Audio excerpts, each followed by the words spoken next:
Fala aí, pessoal, beleza? Dando continuidade à nossa disciplina de anestesiologia de pequenos, né? Na semana passada foi a nossa prova e agora vamos dar continuidade, né? Nós estávamos falando sobre anestésicos locais, então já iniciamos e já falamos algumas coisas sobre os anestésicos locais, classificação farmacológica, farmacocinética, enfim, já abordamos isso com relação a eles. O que nós iremos ver hoje são as principais técnicas de anestesia local, ok? Então é sobre isso que nós iremos trabalhar hoje. Então, olha só, por que eu vou utilizar um anestésico local? Quais são as principais técnicas anestésicas locais? Principalmente também para anestesia tópica. Mas espera aí, anestesia tópica anestesia tópica onde? Por exemplo, ó, mucosa oral, mucosa nasal, qualquer tipo de mucosa. E aí, no caso, nós iremos utilizar anestésicos ou em forma de gel ou em forma de spray, só que já adiantando. Essa anestesia local, no caso, uma anestesia tópica em mucosa oral, mucosa nasal, elas não são muito efetivas, ok? Então, elas não funcionam, por exemplo, para se fazer qualquer cirurgia mais invasiva nessas regiões, ok? Já uma anestesia tópica ocular, ela é bem-vinda no caso. O anestésico que nós utilizamos é a tetracaína, né? Utiliza-se topicamente lá em forma de colírio, pinga-se o anestésico diretamente no olho do animal e a partir daí eu já começo a ter a dessensibilização do local. Então, tirando essa anestesia tópica ocular, o restante, por exemplo, passar um anestésico na pele, vai tirar a sensibilidade da minha pele? Não, não vai, ok? Então, pele, mucosas, quaisquer mucosas, esses anestésicos, eles não funcionam, não tira a sensibilidade do local, ok? E aqui, só ilustrando para vocês, né, uma anestesia tópica ocular, no caso, foi pingado uma gotinha de anestésico local lá no globo ocular do animal, para quê? Para fazer um procedimento, para fazer um exame, no caso, não é isso? Essa caneta que vocês estão vendo aqui é chamada de tonopen. Ela serve para mensurar, para medir a pressão intraocular. Então, para isso, eu preciso encostar a ponta dessa caneta diretamente sobre a córnea do animal e fazer uma certa pressão, certo? Uma leve pressão, lógico. Mas eu preciso fazer isso. Se o animal tiver a sensibilidade corneana preservada, ele não vai permitir que isso aconteça. O primeiro reflexo que ele vai ter é piscar, fechar este olho, né, e retirar a cabeça, enfim, assim por diante. Quando eu falo em anestesia tópica, é para esses procedimentos, ó, para poder fazer um exame, no caso, um procedimento de mensuração de pressão intraocular. Logicamente, se eu for fazer alguma cirurgia ocular, aí meu paciente precisa estar anestesiado, ok? E aí os anestésicos locais são amplamente utilizados para isso que nós chamamos de anestesias infiltrativas. Então, quer dizer que eu vou infiltrar, eu vou injetar esse anestésico diretamente no local que eu quero, não é isso? E aí nós temos infiltrativa intradérmica, subcutânea, uma profunda, uma circular, que é o que a gente vai ver. Quais são as indicações dessa anestesia local infiltrativa? Vamos pensar que o nosso paciente tem um nódulo pequenininho, logicamente, e eu preciso retirar este nódulo e mandar para histopatológico para descobrir o que é. Então, tudo bem, eu posso sedar o meu paciente, tranquilizá-lo e utilizar um anestésico local para retirar este nódulo, não é isso? Olha só, então está aqui, ó, retirada de nódulos, suturas, quaisquer suturas de maneira geral, excisão de tumor, só que, logicamente, se é um tumor um pouco mais desenvolvido, o paciente precisa estar anestesiado, né? Anestesiado geral no caso. Então, aqui são só algumas indicações para essa anestesia infiltrativa junto com uma anestesia geral no caso. Então, aqui ó, nós conseguimos visualizar dois tipos de anestesia local infiltrativa, né? Uma anestesia local infiltrativa chamada de anestesia local infiltrativa circular, ó, isso daqui é o trajeto da agulha, né, infundindo o anestésico de uma maneira circular, em volta de algo que você queira retirar, né, no caso. E aqui na imagem do lado direito é um outro tipo de anestesia infiltrativa, só que é uma anestesia infiltrativa profunda, ó. Vamos imaginar que isso daqui é o tumor ou é o nódulo que você queira retirar.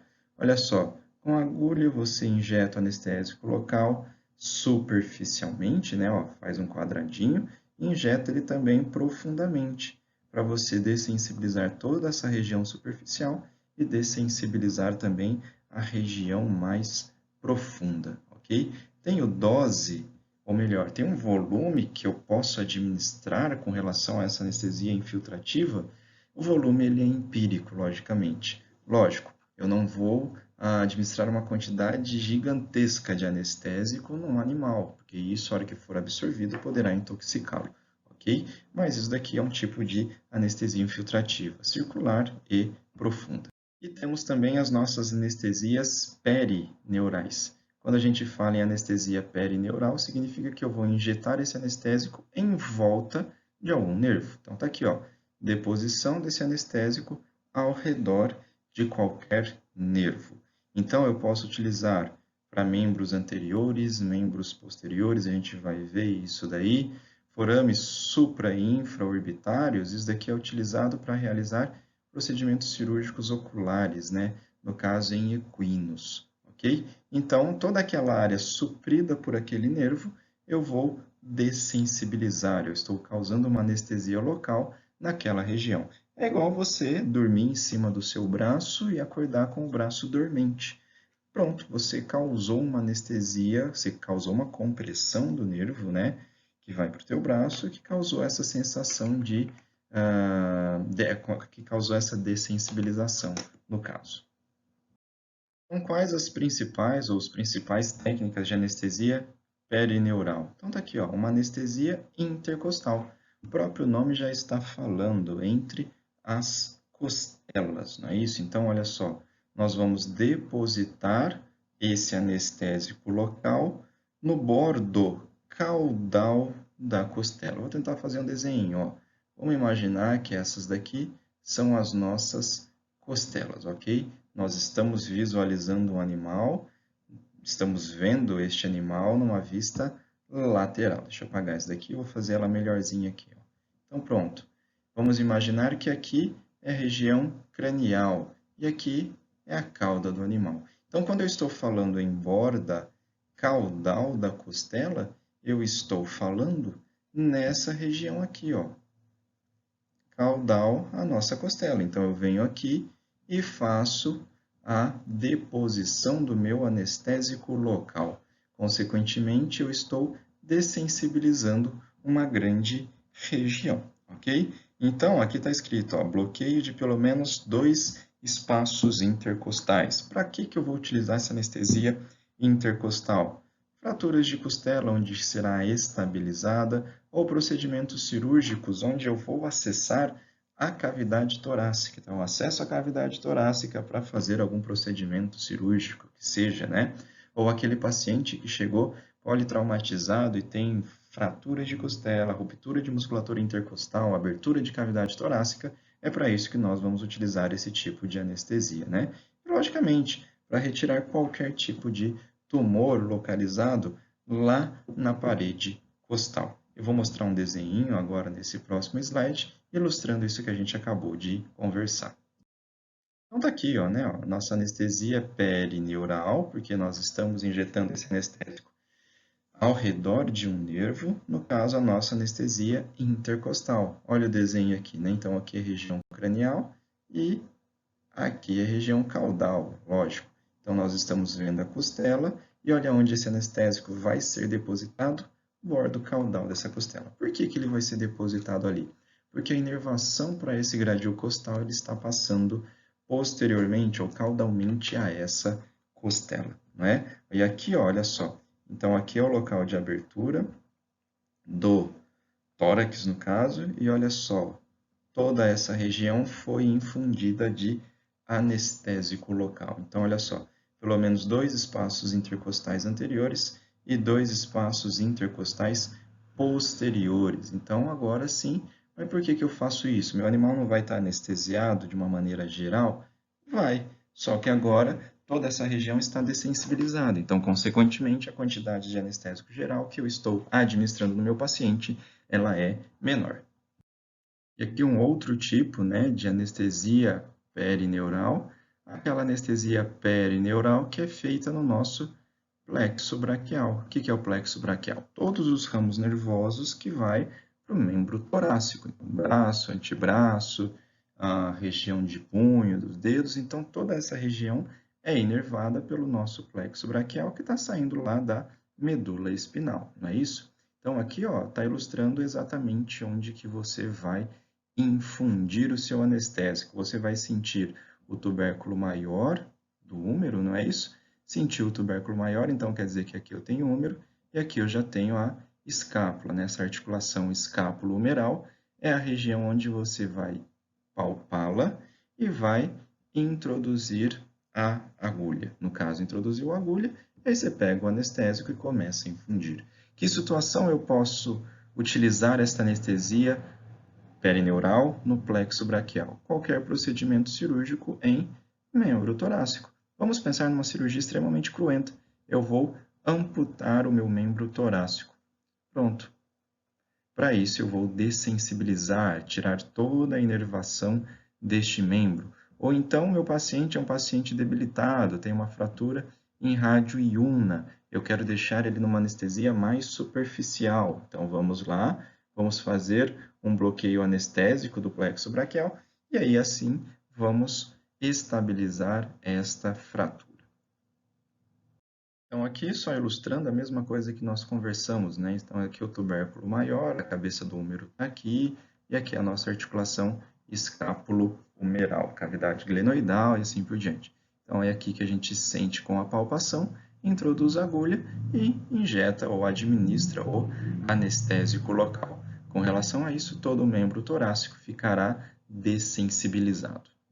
Um outro exemplo de anestesia perineural, né, é o bloqueio peribulbar, ao redor do globo ocular. Então, olha só, aqui eu tenho o globo ocular, musculaturas extrínsecas desse globo ocular, mas todo mundo sabe que depois eu tenho, através do canal óptico, um nervo chamado de nervo óptico. Então, olhem a agulha. Ó. A agulha foi passando por toda a órbita, chegou aqui e vai depositar o anestésico em volta deste nervo óptico. Quais situações eu vou fazer isso? Quando eu quero causar ou quando eu quero fazer a enucleação nesse paciente, logicamente. Eu dessensibilizo essa região e consigo retirar o globo ocular tranquilamente. Um outro tipo de anestesia perineural é a anestesia testicular. Então, olha só, vou fazer uma orquiectomia. Então, eu injeto anestésico local dentro do testículo, dessensibilizo todo ele e quando eu retiro, meu animal não tem tanta dor ou não tem tanta sensação dolorosa. Logicamente, para fazer isso daqui, meu animal tem que estar anestesiado e uma anestesia geral. Então, novamente, reafirmando ou ratificando, as anestesias locais, elas são feitas com o intuito de diminuir a quantidade de anestésico geral que eu estou administrando no meu paciente.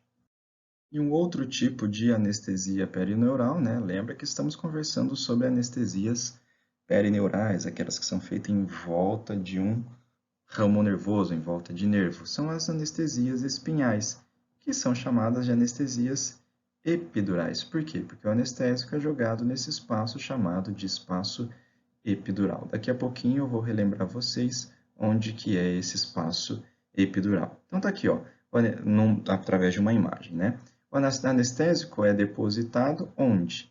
No canal vertebral. Então, ele é depositado entre o canal vertebral e a dura mater, que é aquela meninge mais externa que envolve o nosso sistema nervoso central. Esse espaço é chamado de espaço epidural, ok?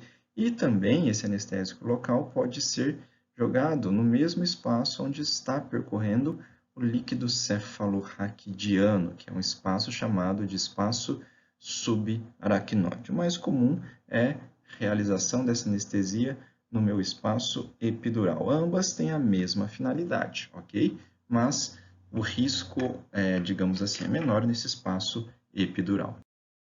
Então, eu vou bloquear todos os ramos nervosos de uma determinada região, que a gente vai mostrar daqui a pouquinho, tá? Normalmente, em cães, ele é feito entre a 7ª vértebra lombar e a 1ª sacral. Gatos é feito entre 1ª e 2ª vértebra sacral. Isso por causa da anatomia, de onde está terminando a medula espinal, ok? Na próxima imagem, a gente vai visualizar esse desenho, até nas próximas imagens, ok? Então, essa é a anestesia epidural. As grávidas, por exemplo, recebem esse tipo de anestesia. Então, aqui, né, ó, só ilustrando para vocês o local onde é feito a anestesia epidural. Logicamente, meu paciente já está anestesiado geral, então eu venho aqui e vou sentir onde que está a minha 7ª vértebra lombar e onde que está a minha 1ª vértebra sacral. E nesse espaço é onde eu vou introduzir a agulha.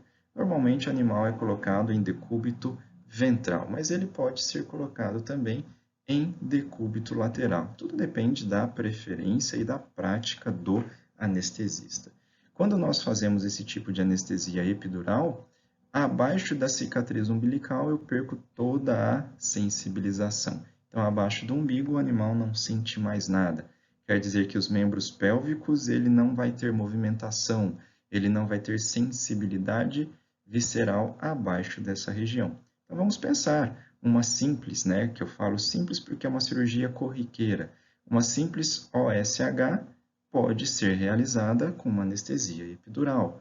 Uma fratura de fêmur mais complexa, uma amputação de membro pélvico, é esse tipo de anestesia que nós vamos preferir, porque eu perco toda a sensibilização dessa região, consequentemente a quantidade de anestésico geral que eu darei para o meu animal, ela é muito menor, não é isso? Então, isso é o que a gente chama de anestesia epidural.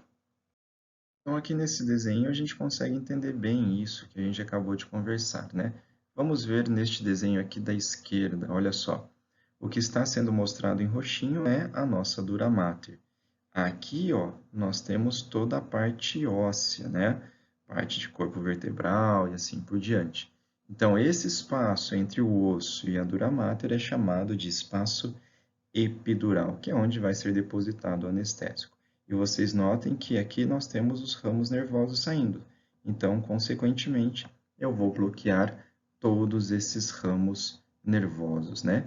Nessa imagenzinha aqui do meu lado direito, olha só, 7ª vértebra lombar, 1ª vértebra sacral, olha só, aqui nós temos a região de dura mater, pronto. E agora o anestésico vai ser depositado nesse espaço chamado de espaço epidural, ou espaço chamado também de espaço extradural, certo? E aqui estão mostrando alguns ligamentos, né? O ligamento supraespinhoso, interespinhoso e um ligamento chamado de ligamento amarelo. A hora que você perfura esse ligamento, você sente um certo estalar. E aí você já consegue identificar que a sua agulha está no local correto. E aí o que você faz? Coloca uma gotinha do anestésico no seu mandril, né, na sua agulha, e o que vai acontecer com essa gotinha? Se você estiver no espaço epidural corretamente, essa gotinha ela vai ser sugada para esse espaço epidural. Então, as indicações dessa anestesia epidural nós já conversamos, não é isso? E quais são as complicações? Uma depressão respiratória, hipotensão e bradicardia. Logicamente, se esse anestésico ele ascender até as regiões bulbares, né, até a região de tronco encefálico, ele vai causar depressão de bulbo, depressão de tronco encefálico, que é onde controla o centro respiratório, por exemplo. E aí meu paciente pode apresentar depressão respiratória. É o local também onde tem controle de pressão arterial. E, logicamente, você está perfurando e você está acessando um canal. Então, você pode ter processos infecciosos se a sua técnica de asepsia não for correta. E, lógico, você pode ter também situações inflamatórias, quer seja causada pela tua lesão, né? Ou quer seja porque o anestésico está irritando esse tecido e causando um processo inflamatório. Temos também outros tipos de anestesia local, que é chamada de anestesia intravenosa. No caso, é uma anestesia de Beer. Essa anestesia é mais feita em grandes animais. O que é feito? Ó, é colocado um garrote na parte distal do membro do animal, então todo o sangue dessa região vai ficar preso aqui, não é isso? Só depois que eu solto o garrote que esse sangue vai retornar. Então, é colocado um garrote e feito anestésico local em alguma veia nessa região. Consequentemente, enquanto eu tiver com o garrote aqui, esse anestésico vai ficar localizado apenas nessa região. Situações lá das unhas, né, dos cascos dos animais, onde vai se fazer algum procedimento cirúrgico, é indicativo fazer essa cirurgia ou essa anestesia intravenosa. Em pequenos animais, isso não é realizado. E, logicamente, temos também uma anestesia intraarticular. Então, são outros tipos, outras técnicas de anestesia local. Então, aqui, né, só ilustrando para vocês, uma anestesia local intraarticular, ok? Feita para a deposição desse anestésico intraarticular para tirar a dor, tirar a claudicação, melhorar a deambulação do animal e assim por diante. Não é isso? Então é isso, pessoal. Essas são as técnicas anestésicas locais que faltava para a gente ver, sendo que dos fármacos nós já observamos, ok? Qualquer dúvida, estou à disposição. Vocês conseguem me achar via e-mail, via WhatsApp, enfim, qualquer dessas mídias sociais. Beleza? Grande abraço, galera.